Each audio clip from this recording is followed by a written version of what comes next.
Assalamualaikum warahmatullahi wabarakatuh. Baik, kali ini saya akan membahas mengenai analisis deskriptif. Dalam pengertiannya, analisis deskriptif sering disebut dengan statistik dedukatif yang membahas tentang bagaimana merangkum sekumpulan data dalam bentuk yang mudah dibaca dan cepat memberikan informasi yang disajikan dalam bentuk tabel, grafik, nilai pemusatan, dan nilai penyebaran. Tujuan analisis deskriptif ialah untuk membuat deskripsi, gambaran, atau lukisan secara sistematis, faktual, dan akurat mengenai fakta-fakta, sifat-sifat, serta hubungan antara fenomena yang diselidiki sebagaimana adanya. Baik, langsung saja mengenai langkah-langkah analisis deskriptif. Yang pertama, kita membuka aplikasi SPSS. Lalu kita sudah berada di aplikasi SPSS.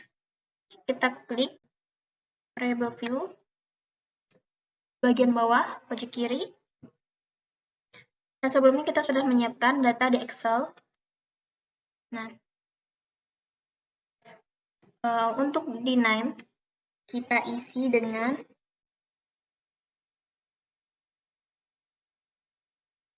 Mia 1, Mia 2,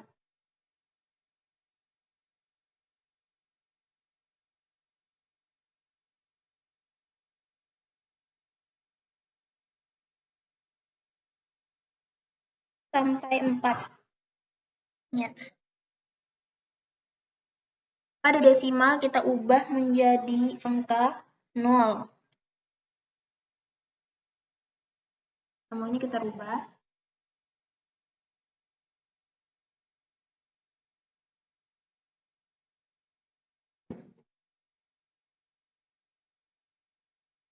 Untuk yang lainnya kita biarkan seperti ini saja. Lalu kita pindah ke data view di sebelah variable view. Di sini ada min 1 sampai 4 yang sudah kita ketik sebelumnya. Lalu kita masukkan data yang sudah kita siapkan di Excel. Yang kita copy, Ctrl+C,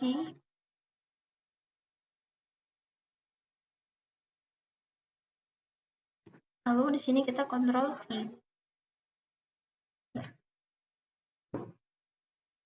Sudah seperti ini. Lalu kita klik Analyze,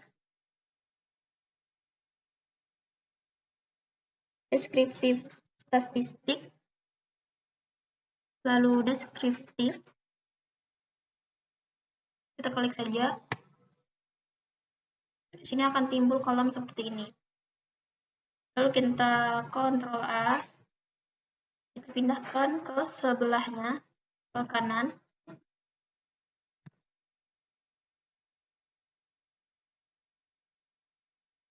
Kemudian kita klik Option, lalu kita centang pada min dan sum. Di dispersion kita centang semua. Ya, seperti itu. Dan variable list. Lalu klik continue. Oke. Nah, maka akan timbul hasil yang sudah kita uji tadi. Yang kita analisis. Nah, dari output di sini kita bisa mengetahui bahwa N statistik adalah jumlah responden pada tiap kelas, yaitu ada 12 orang.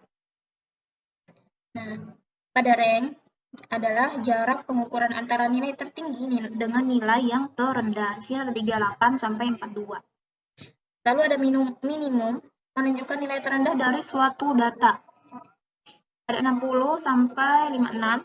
Lalu data maksimum menunjukkan nilai tertinggi dari suatu data. Jadi kita bisa lihat nilainya. Lalu ada sum statistik. Ia adalah penjumlahan dari seluruh skor responden. Selanjutnya ada min, menunjukkan rata-rata skor dari variabel tersebut. Variabel yang sudah kita analisis. Lalu ada standar deviasi, menunjukkan dispersi rata-rata dari sampel diversion. Lalu ada variasi, rata-rata dari selisih kuadrat data terhadap mean. Nah, kita bisa melihat nilai di sini, kita sudah melihat nilainya. Nah, jadi seperti itu cara untuk menganalisis deskriptif. Sebagaimana tadi bahwa tujuan deskriptif adalah untuk dapat memuat data dengan deskripsi, gambaran, atau lukisan secara sistematis, faktual, dan akurat mengenai fakta-fakta, sifat, dan hubungan antara fenomena yang selidiki sebagaimana adanya untuk mempermudah membaca data seperti ini. Selanjutnya kita membahas mengenai analisis crosstab atau tabulasi silang dan chi-square. Dalam pengertiannya, crosstab dapat dikenal juga dengan sebutan tabulasi silang, yang mana maksudnya adalah metode analisis yang paling sederhana, tetapi memiliki daya penerang cukup kuat untuk menjelaskan hubungan antara variabel. Sedangkan uji chi-square adalah satu sampel biasa digunakan untuk jenis data yang bersifat kategorik. Tujuan crosstab atau tabel silang bertujuan untuk mengetahui hubungan antara baris dan kolom. Sedangkan uji chi-square adalah menganalisis adanya hubungan atau perbedaan antara variabel yang satu dengan variabel yang lainnya.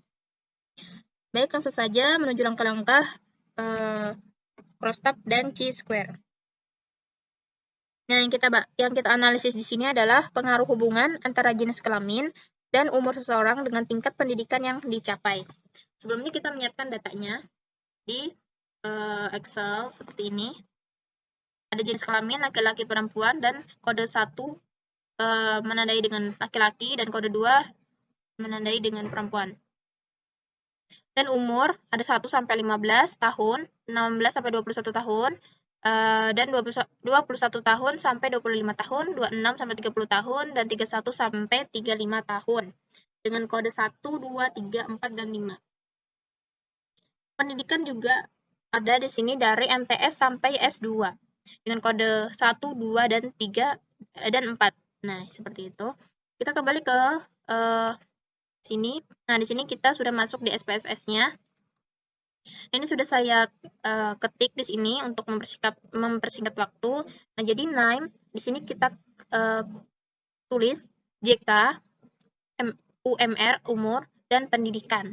Nah, ini kolom seperti ini ada di variable view yang pojokan bawah di kiri. Desimal kita ubah menjadi 0 semua. Label kita tulis jenis kelamin, umur, dan pendidikan. Pada filus kita klik di sini, nah akan timbul label seperti ini.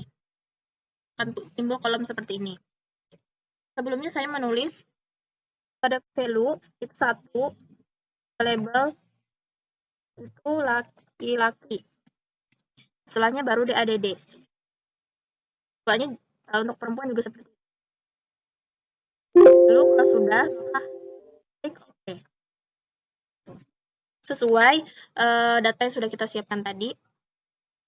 Lalu pada umur juga sama, 1, 10 sampai 15 tahun. Pada value di sini 1 dan label 10 sampai 15 tahun. Begitu juga seterusnya sampai 5. Pada kode 5 dengan tahunnya 31 sampai 35 tahun. Di ADD secara berulang-ulang, berurutan. Nah, kalau sudah selesai, maka klik OK. Pada pendidikan juga, pada filus ini kita klik, timbul juga kolom seperti ini.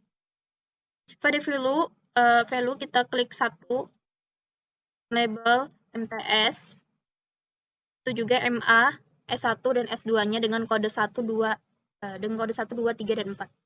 Nah, itu. Oke. Nah, sudah seperti ini. Kita klik data view yang ada di sebelah variable view. Nah, akan ada JK, umur, dan pendidikan. Sini. Kita ke Excel, data Excel. Di sini ada kode untuk jenis kelamin. Kita copy kodenya. Ctrl C. Kembali lagi ke SPSS. Lalu paste di sini. Nah, seperti itu. Kembali lagi ke Excel untuk umur dan pendidikan. Umur, kodenya kita copy. Kita copy. Ctrl C.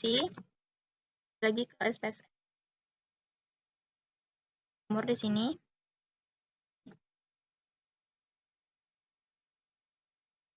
Excel untuk kode pendidikan.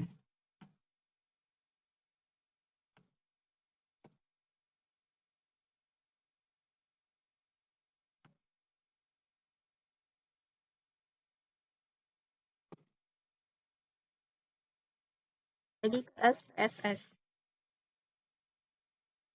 Terus seperti itu kode-kode dari jenis kelamin, umur, dan pendidikan.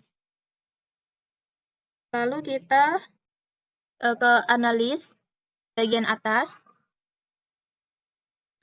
pilih analis, lalu deskriptif statistik, kita pilih cross tab di sini, klik.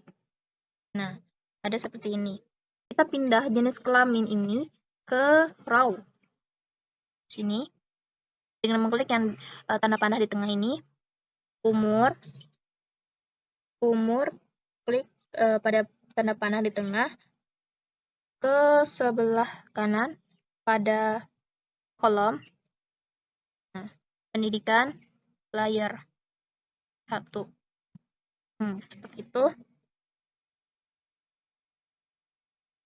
Lalu kita klik statistik yang ada di kanan ini.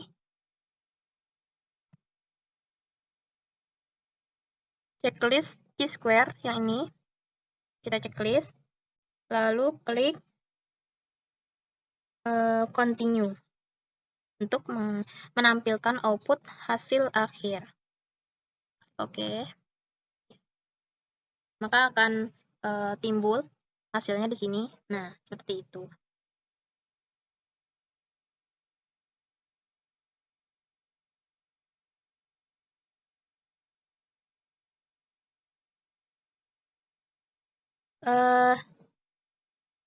Yang ini untuk cross tabulation, untuk tabulasi hasil dari tabulasi silang, dan yang ini untuk Chi-square, analisis Chi-square. Cara dasar pengambilan keputusan uji square itu adalah jika nilai Ashimsik ini kurang dari 0,5, maka terdapat hubungan yang signifikan antara baris dan kolom. Jika nilai Ashimsik lebih dari 0,5, maka tidak terdapat hubungan yang signifikan antara baris dan kolom.